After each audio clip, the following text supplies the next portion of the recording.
84 বছর বয়স।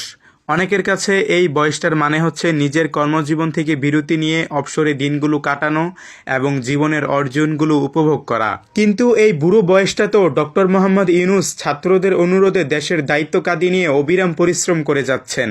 তার অক্লান্ত পরিশ্রমের একটা উদাহরণ যদি দেখাই, সেটা হচ্ছে গত 17 ডিসেম্বর ডক্টর ইউনূস ডিএট শীর্ষ সম্মেলনে যোগ দিতে মিশরের উদ্দেশ্যে রাত 1টার সময় ফ্লাইট ধরেন।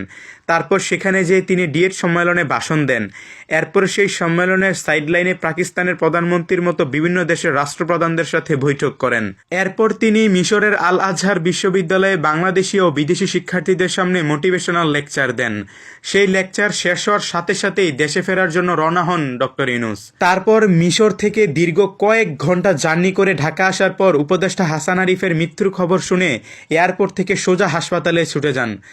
শেষে মসজিদে উপদেষ্টা হাসান আরিফের জানাজা সম্পূর্ণ করে বাসভবনে ফিরে যান এবং পরদিন সকাল থেকেই আবার সরকারি কাজে ব্যস্ত হয়ে পড়েন। এভাবেই বিরামহীনভাবে 84 বছর বয়সেও দেশের জন্য কাজ করে যাচ্ছেন ডক্টর মোহাম্মদ ইউনূস।